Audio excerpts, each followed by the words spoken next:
and thank you for watching RK Tutorials.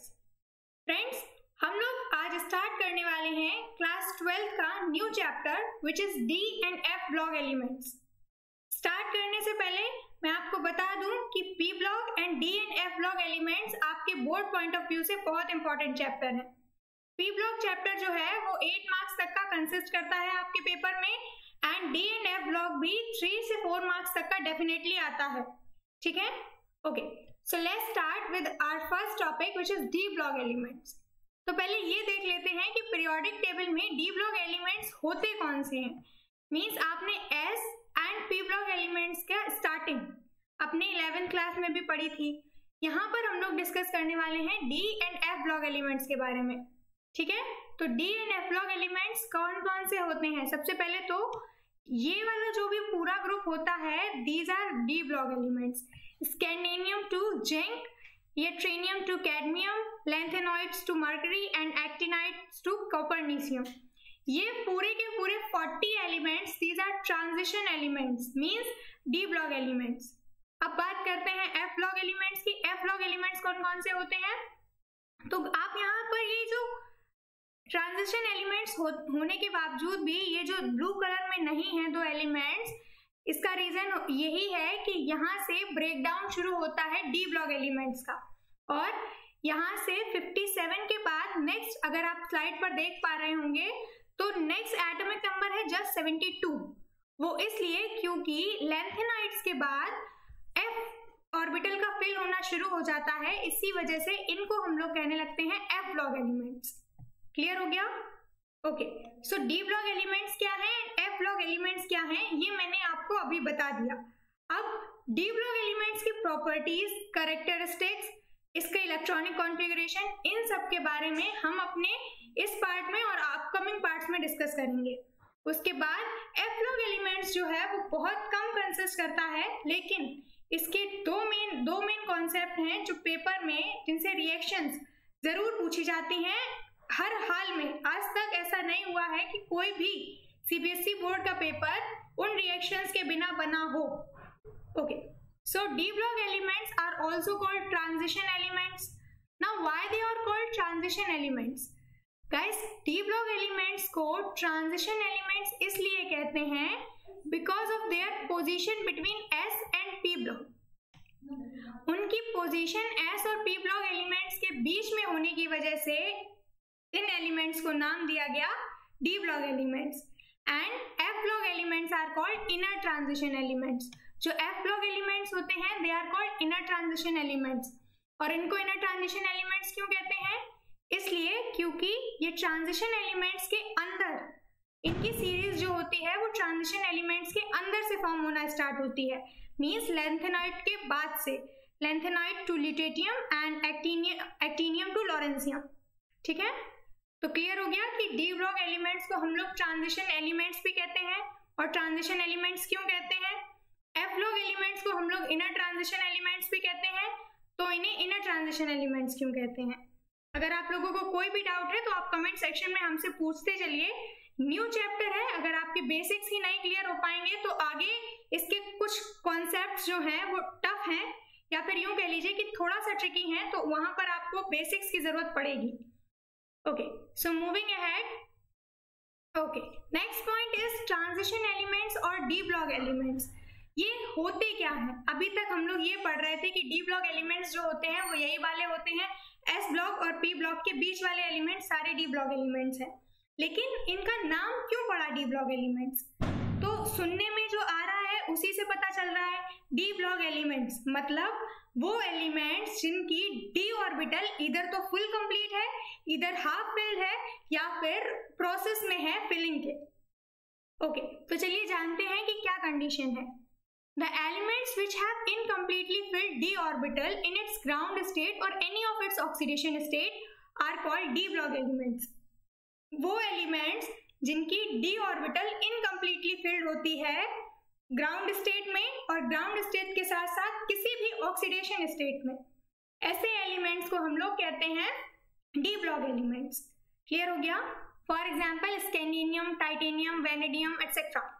Also D block elements are divided into 4 series named as 3D series, or first transition series, 4D series or second transition series, 5D series or third transition series and last 6D series or fourth transition series. Clear हो गया?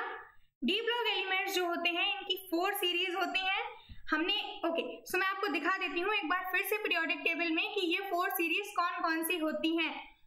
Although ये इसके next slide पे वो 4 series का from first element to last element name है, but still मैं आपको दिखा देती हूँ कि कौन कौन सी वो 4 ट्रांजिशन सीरीज होती हैं। तो ये जो 4 ट्रांजिशन सीरीज होती हैं इसमें फर्स्ट ये वाली होती है, सेकेंड ये होती है, थर्ड ये होती है and last and fourth is this. Clear हो गया? So these are the main 4 transition series. Now, position of D block elements in periodic table. D block elements की periodic table में position क्या है, इसके बारे में भी अभी हम लोगों ने थोड़ा सा डिस्कस किया था। The D block elements occupies the large middle section between S and P block in the periodic table. The name transition is only because of their position between S and P block elements. Clear हो गया? जो S, D and F block elements होते हैं ये periodic table का large middle section occupy करते हैं। कौन सा middle section? Middle section of S and P block elements. ठीक है? And also the name transition of these elements is just because of their position between S and P block elements. ठीक है? So the D block elements, the D orbitals of the penultimate energy label receives electron giving rise to the 3 rows of transition metal. So जो d orbital की filling है ये d orbital final orbital नहीं होती है। d orbital जो होती है this is penultimate orbital. Penultimate orbital मतलब अल्टीमेट ऑर्बिटल की जस्ट लास्ट वाली ऑर्बिटल। ये पेनल्टीमेट ऑर्बिटल क्यों नहीं होती है? अल्टीमेट ऑर्बिटल इसलिए नहीं होती है क्योंकि d ऑर्बिटल की फिलिंग से पहले ही 4s ऑर्बिटल फिल हो चुकी होती है, जबकि 4s ऑर्बिटल का फिल 3d के बाद होना चाहिए, बट 4s ऑर्बिटल जो होती है वो 3d से पहले फिल हो जाती है। 3d से पहले अपना जो ऑर्बिटल है वो कंप्लीट कर लेती है विद इलेक्ट्रॉन्स। ऐसा इसलिए होता है क्योंकि अफबाउ प्रिंसिपल के अकॉर्डिंग पहले वो ऑर्बिटल्स फिल होती हैं जिनकी एनर्जी कम होती है। तो 4s ऑर्बिटल की एनर्जी कम होती है 3d ऑर्बिटल से, इसीलिए जो 3d ऑर्बिटल होती हैं इनको नेम दिया गया पेनल्टीमेट ऑर्बिटल्स। ठीक है? तो जो d ऑर्बिटल होता है ये जो d इलेक्ट्रॉन्स जो होते हैं d ब्लॉक एलिमेंट्स के ये पेनल्टीमेट ऑर्बिटल में जाते हैं, ना कि अल्टीमेट ऑर्बिटल में। ठीक है? और ये पेनल्टीमेट एनर्जी लेवल में जाने के बाद राइज करते हैं 3 रोज ऑफ ट्रांजिशन मेटल को, क्योंकि 4th रो अभी भी इनकम्प्लीट है।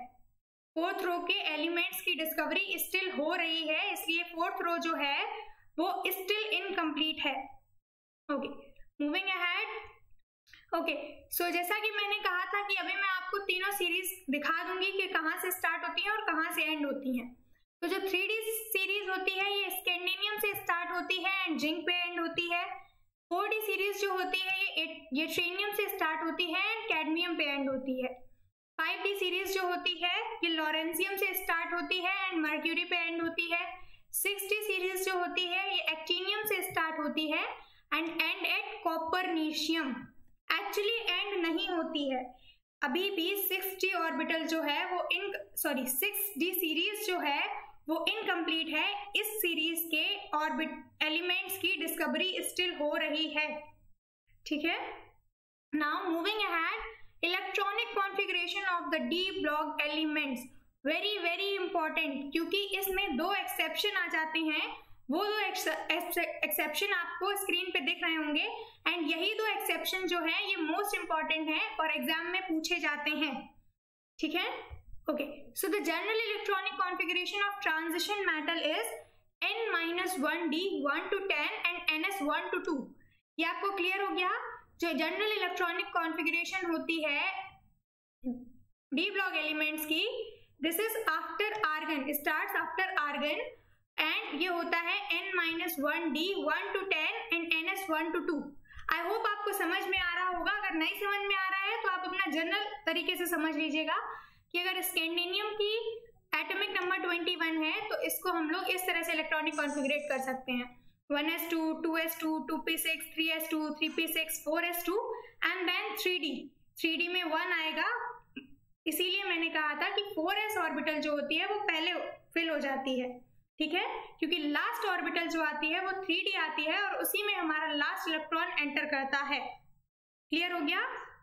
Okay, so where n is the outermost shell, आपको यहाँ जो n-1 d 1 to 10 and ns1 to 2 जो दिख रहा है, इसमें n जो होता है this is the outermost shell. Moving ahead, बात होती है एक्सेप्शन केस की, मीन्स कौन कौन से एक्सेप्शन केस हैं। तो chromium and copper are the exception case. अब ये एक्सेप्शन क्यों होते हैं गाइस? जब आप इनकी इलेक्ट्रॉनिक कॉन्फ़िगरेशन करेंगे तो 4s ऑर्बिटल जो है वो एक केस में हाफ फिल्ड हो जाएगी और d ऑर्बिटल जो है एक केस में हाफ फिल्ड हो जाएगी और एक केस में फुल फिल्ड हो जाएगी। ऐसा केस बनाने के लिए हमें s ऑर्बिटल से एक इलेक्ट्रॉन लेना पड़ता है और इन दोनों केस में 4s 1 रहता है और d5 और d10 हो जाता है रिस्पेक्टिवली, ठीक है। अब इनकी इलेक्ट्रॉनिक कॉन्फ़िगरेशन आप करके देखिएगा, स्टिल अगर नहीं समझ में आती है तो हम नेक्स्ट वीडियो में इसकी इलेक्ट्रॉनिक कॉन्फ़िगरेशन के साथ आपके लिए लेकर आएंगे प्रॉपर कैसे लिखी होती है और एक्सेप्शन केस क्यों बनता है, या फिर 4s ऑर्बिटल का इलेक्ट्रॉन हमें d ऑर्बिटल को क्यों देना पड़ता है, इसका रीजन क्या था। तब तक के लिए आप ट्राई कीजिए, अगर आपको रीजन मिल जाता है तो आप हमें कमेंट सेक्शन में बताना बिल्कुल ना भूलें। चैनल पर नए हैं तो चैनल को सब्सक्राइब जरूर कर लें, क्योंकि हमने D and F block elements just start किया है।